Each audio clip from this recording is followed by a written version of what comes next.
ஃபஜ்ர்ல 2 அவ்வளவுதான், லுஹுர்ல இப்படி 4, மக்ரிப்ல 3. இந்த ஃபிக்ஸிங் வந்து நம்மள்ட்ட கொடுக்கல, அல்லாஹ்வா பண்ணிட்டான்.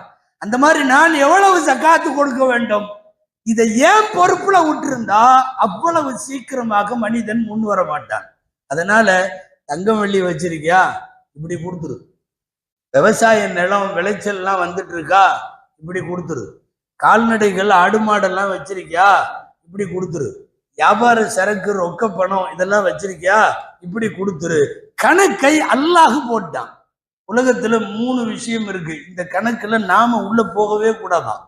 3ல, ஏன்னா இந்த கணக்கு பிக்சிங் பண்ணி அல்லாஹ்வா சொல்லிட்டான். அந்த கணக்கு ஒண்ணு ஜகாத்து, இன்னொன்னு கனிமத் என்று சொல்லக்கூடிய போரின் போது கிடைக்கிற பொருட்கள், கொள்ளை பொருட்கள்னு சொல்லுவாங்க. அந்த காலத்துல 5 பங்கா வைக்கணும், 1 பங்கை இப்படி கொடுத்துடணும், மிச்ச 4 பங்குல.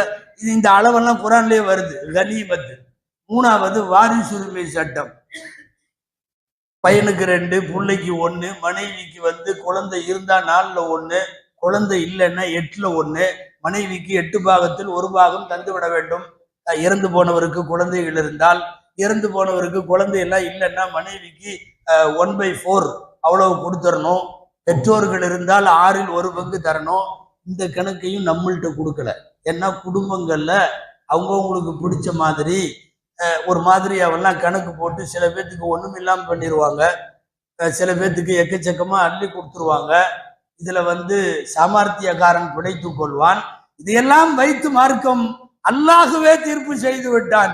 வாரிசுரிமை சட்டத்துல நீ எவ்வளவு கொடுக்கணுங்கிறத நான் சொல்ற மாதிரி கொடு, ஜகாத்தில நீ எவ்வளவு கொடுக்க வேண்டும் என்பதை நான் சொல்ற மாதிரி கொடு, கனிமத்து பொருளிலும் நான் சொல்ற மாதிரி பிரித்துக்கொள் என்று அல்லாஹ் சொன்னதுல இருந்து நம்மளா உட்காந்து வீட்டுல உள்ள தகப்பனாரு பசங்க அண்ணன் தம்பி எல்லாம் உட்காந்து நம்ம இந்த வருஷம் எவ்வளவு கொடுக்கலாம் அப்படின்னு ஒரு ஆலோசனை தேவையில்லை. அந்த ஆலோசனை அவசியம் இல்லை. அந்த ஆலோசனையை தேவையில்லை என்று சொல்லி அல்லாஹ்வா முடிவு செய்து விட்டார். எனவே வழங்கும் நிலையில வைத்திருப்பவர்கள் அல்லாஹ்வுக்கு நன்றி செலுத்தி வழங்க வேண்டும். கொடுப்பதற்கெல்லாம் 70 மடங்கு என்று தீர்மானிக்கப்பட்டிருக்கிற ஒரு புனித ரமலான் இன்னமும் நாட்கள் இருக்கிறது. ரமலான் முடிவதற்குள்ளாய் நமக்கான பொருளாதார பலம் என்ன என்பது ஊர் உலகத்துக்கு கூட தெரியாது என்றாலும் நமக்கும் அல்லாஹ்வுக்கும் நன்றாக தெரியும்.